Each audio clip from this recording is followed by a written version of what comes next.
আসসালামু আলাইকুম। রাজনৈতিক ঝড় আমরা প্রত্যক্ষ করছি, আর এই ঝড়ে এনসিপি বনাম বিএনপির মধ্যে একটা খেলা শুরু হয়েছে, রাজনৈতিক খেলা। দুই দলেরই লক্ষ্য হচ্ছে ক্ষমতায় যাওয়া।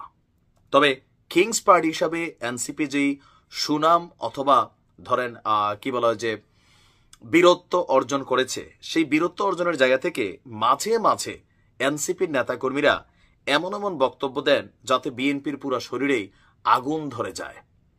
অলরেডি এনসিপির একসময়ের হিরোরা কারুর গলায় আজকে আমরা দেখছি যে আইকনিক জুতার মালা দেখছি, কাউকে ডাস্টবিন বানিয়ে ময়লা নিক্ষেপ করতে দেখছি, আবার কাউকে কুমিল্লার মাটিতে অবাঞ্ছিত ঘোষণা করা হয়েছে। আলটিমেটাম আসছে, ক্ষমা চাইতে হবে। আর এবার এই খেলার মধ্যে যিনি এগিয়ে এসে পড়ে গেছেন তার নাম হচ্ছে হাসনাত আব্দুল্লাহ। দর্শক, হাসনাত গত সপ্তাহে, সম্ভবত এই সপ্তাহেই আপনার কুমিল্লা গিয়েছিল। সেইখানে গিয়া হাসনাত একটা বক্তব্য দিয়েছে, যে বক্তব্যটাকে ঘিরে সারা বাংলাদেশের বিএনপির নেতাকর্মীরা তারা প্রতিক্রিয়া জানিয়েছে। আর বিশেষ করে কুমিল্লার যারা কি বলে যে স্থানীয় বিএনপির নেতাকর্মীরা আছেন বিভিন্ন ইউনিয়ন ওয়ার্ডের, প্রত্যেকেই ব্যাপক প্রতিক্রিয়া এবং ক্ষোভ প্রকাশ করেছে, চ্যালেঞ্জ ছড়িয়ে দিয়েছে। আর যদি হাসনাত প্রমাণ করতে না পারে তাহলে তাকে কুমিল্লার মাটিতে অবাঞ্ছিত ঘোষণা করা এবং কি তার বক্তব্য প্রত্যাহার করে তাকে আনুষ্ঠানিকভাবে ক্ষমা চাওয়ার আলটিমেটাম দিয়েছে আপনার বাংলাদেশ জাতীয়তাবাদী দল।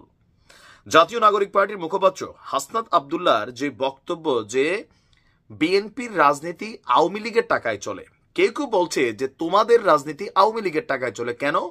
যখন এনসিপির ফান্ডিং ইস্যুতে সাংবাদিকদের প্রশ্ন ছিল, এই যে বিলাসবহুল আপনাদের ব্যবস্থা, খরচ, আত্মপ্রকাশ অনুষ্ঠান, এত যে ইফতারি, বিরিয়ানি পার্টি, কম্বল, হেলিকপ্টার, গাড়ি, এগুলো কই থেকে আসে?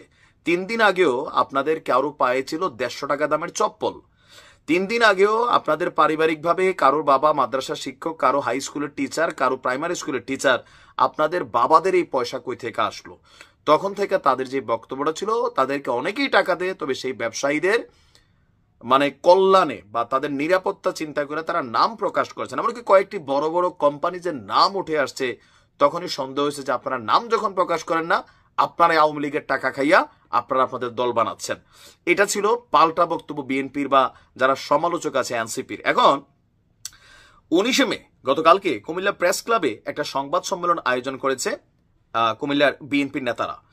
তারা বলছেন যে বিভাগীয় নেতারা যে হাসনাতের এই বক্তব্য হচ্ছে শিশুসুলভ, রাজনৈতিক অপরিপক্কতার বহিঃপ্রকাশ এবং মানসিক ভারসাম্যহীনতার লক্ষণ। মানে মানসিকভাবে ভারসাম্য নাই হাসনাত আব্দুল্লাহর। এটা অনেকেই বলেন যে জোশে আইসা সামনে অডিয়েন্স দেখা মাঝে মাঝে এমন এমন বক্তব্য দেন, তারা ভুলাই যান যে তারা কে বা কাদের নিয়ে কথা বলছেন। সংবাদ সম্মেলনে লিখিত বক্তব্য পাঠ করেন কুমিল্লা বিএনপির সাংগঠনিক সম্পাদক সেলিম ভুইয়া। তিনি বলছেন, কুমিল্লার বিএনপি নেতাকর্মীরা আওয়ামী লীগের টাকায় রাজনীতি করে। এই ধরনের বক্তব্য শুধু মিথ্যাচার নয়, রাজনৈতিক শিষ্টাচার বহির্ভূত, দায়িত্ব জ্ঞানহীন, বিভ্রান্তিকর উক্তি, যা আমাদের ব্যথিত এবং ক্ষুব্ধ করেছে। এই ধরনের বক্তব্য রাজনৈতিক পরিবেশকে বিনষ্ট করে। তার বক্তব্য, যে ব্যক্তি কিংস পার্টি নামে পরিচিত এনসিপির মুখপাত্র হয়ে দায়িত্ব জ্ঞানহীন উস্কানিমূলক বক্তব্য দেন, তার রাজনৈতিক অবস্থান প্রশ্নবিদ্ধ। আমরা মনে করি অন্তর্বর্তী সরকারের উচিত হবে এই ধরনের ছেলে মানুষই অপরিপক্ক রাজনীতিবিদদের মাঠ থেকে সরিয়ে অবাধ এবং সুষ্ঠু নির্বাচনের পরিবেশ নিশ্চিত করা। তো ফাইনালি তাদের বক্তব্য যে আপনার এই আন্দোলনে বিএনপিরও যথেষ্ট ভূমিকা ছিল এবং হাসনাত আব্দুল্লাহকে 1 সপ্তাহের সময় দেওয়া হয়েছে। হাসনাত যদি তার বক্তব্য প্রত্যাহার না করে নিঃশর্ত ক্ষমা না চায়, তাহলে কুমিল্লার কোথাও সে মিটিং মিছিল করতে পারবে না। কেন্দ্রীয় বিএনপির কাছে তাকে ক্ষমা চাইতে হবে। তাকে ক্ষমা চাওয়ার সুযোগ দিয়েছি, 1 সপ্তাহ আমরা তাকে সময় দিলাম।